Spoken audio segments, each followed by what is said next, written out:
بسم اللہ الرحمن الرحیم نحمدہ و نصلی علی رسولہ الکریم اما بعد۔ رمضان المبارک کا مہینہ اللہ رب العزت کی طرف سے ایسا انمول تحفہ ہے کہ اللہ کی رحمت وہ بہانے ڈھونڈتی ہے کہ وہ کیسے روزے دار کو، مسلمان کو اللہ پاک اپنی رحمت سے مالا مال کر دے، بخشش اور نجات کے۔ اس کو اتنے مواقع اللہ پاک کی طرف سے ملتے ہیں کہ وہ اس مہینے میں اپنے رب کو خوش کر کے جنت کا مستحق بن سکتا ہے۔ ان مواقعوں میں سے ایک بہت بڑا موقع روزے دار کی افطاری کا ہے، جہاں ہم خود اپنے لیے خرچ کرتے ہیں سحری افطاری میں۔ رمضان المبارک کے اندر یہ مبارک عمل بھی اہتمام سے کرنا چاہیے کہ ہم دوسرے روزے داروں کا ثواب حاصل کرنے والے بن جائیں۔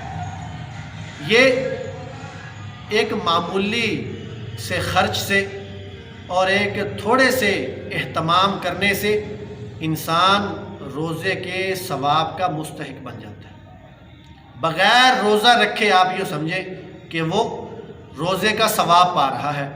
جو روزہ اس نے خود رکھا ہے اس کا تو اجر ملے گا، جس کا روزہ وہ افطار کروا رہا ہے اللہ تبارک و تعالی حدیث پاک کے اندر آتا ہے کہ اس کے روزے کا ثواب بھی اسے عطا فرما دیں گے، اور اس کے روزے میں کوئی فرق نہیں آئے گا۔ وہ یہ نہ سمجھے کہ میرے ثواب میں کوئی کمی آ گئی، میرا ثواب اٹھا کے اسے دے دیا گیا، ایسی بات نہیں ہے۔ اس کا ثواب اسے پورا ملے گا، اور اس کے تھوڑا سا محنت، اہتمام اور خرچ سے اللہ تعالیٰ اسے بھی مالا مال کر دیں گے۔ اب ہم روزے تو 30 رکھتے ہیں، 29 رکھتے ہیں رمضان کے، اگر ہم دوسروں کے افطار کا انتظام کرتے جائیں تو بغیر روزہ رکھے یہ ثواب ہم 50 روزوں کا، 100 روزوں کا، 500 روزوں کا، 1000 روزوں کا حاصل کر سکتے ہیں۔ کتنی بڑی سعادت کی بات ہے، سارا دن بھوکا پیاسا رہ کر، محنت مشقت اٹھا کر ثواب حاصل کرنا۔ اور ایک یہ ہے کہ کسی روزے دار کو افطاری کے وقت تھوڑا سا کھانا، کوئی چیز مہیا کر دینا، اس کی افطاری کرا دینا اور پورے روزے کا ثواب پا لینا۔ صحابہ کرام نے اور آسانی فرما دی، حضور سے سوال کر دیا کہ یا رسول اللہ صلی اللہ علیہ وسلم، ہم تو اتنی طاقت نہیں رکھتے کہ پیٹ بھر کر کھلا سکیں۔ فرمایا کہ پیٹ بھر کر کھلانے پر یہ ثواب موقوف نہیں ہے، بلکہ روزے دار کو ایک کھجور کھلا دینے سے بھی اللہ پاک یہ ثواب عطا فرما دیتے ہیں۔ لسی کی گھونٹ، پانی شربت کی گھونٹ پلا کر بھی اللہ تعالیٰ یہ ثواب اس پلانے والے کو عطا فرما دیتے ہیں۔ تو اس لیے اس موقع کو بھی غنیمت سمجھا جائے۔ اپنے ہمسایوں کے مساجد میں اہتمام ہوتا ہے، ہمارے عرف میں، ماحول میں نمازی آتے ہیں، روزے دار آتے ہیں، تو مساجد کے اندر بھیج دیا جاتا ہے، کھانا بھیج دیا، کھجوریں بھیج دیں، شربت بھیج دیا۔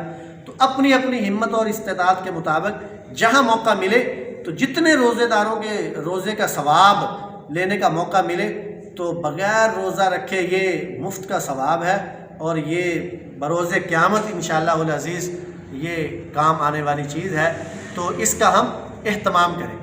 اب اس کے اندر ایک بات اور ذہن میں رکھنے کی ہے، ہم بعض اوقات یہ سوچتے ہیں کہ کسی جگہ افطاری کا انتظام ہے، خاص طور پر مساجد میں، تو بہت سے لوگ وہاں کوئی چیز بھیجتا ہے، کوئی پھل بھیجتا ہے، کوئی کھجور بھیجتا ہے، کوئی پانی کا انتظام کرتا ہے۔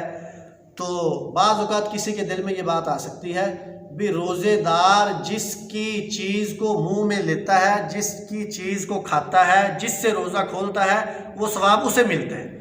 حالانکہ ایسی بات نہیں ہے۔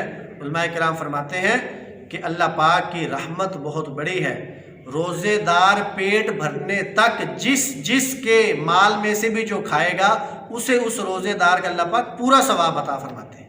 اب ایک روزے دار ہے اور اس کے پاس 10 آدمیوں نے چیز بھیج دی افطاری کے لیے، اب وہ 10 چیزیں کھا رہا ہے روزے کے افطار میں، اس کا پیٹ 10 چیزوں کے کھانے کے بعد بھر گیا، وہ بس کر گیا۔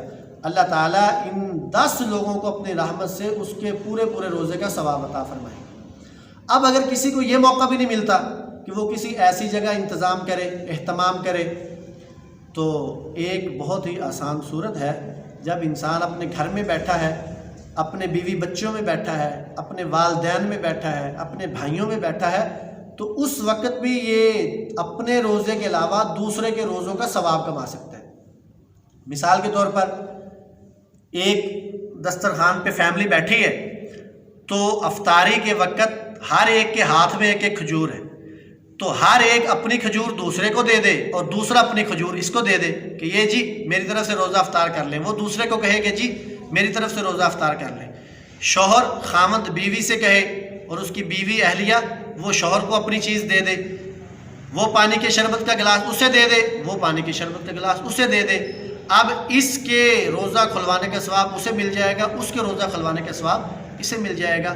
اگر آخرت کی طلب ہو، اگر ثواب کمانے کا جذبہ ہو، اگر یہ فکر ہو اللہ کو راضی کرنے کی، فاستبقوا الخیرات، نیکیوں میں آگے بڑھنے کی، تو پھر انسان ایسی چیزوں کی طرف متوجہ ہوتا ہے۔ اللہ تعالیٰ مجھے اور آپ کو یہ سعادت اور فضیلت حاصل کرنے کے مواقع نصیب فرمائے کہ بغیر روزے کی مشقت کے ہم روزے داروں کے ثواب حاصل کرنے والے بن جائیں۔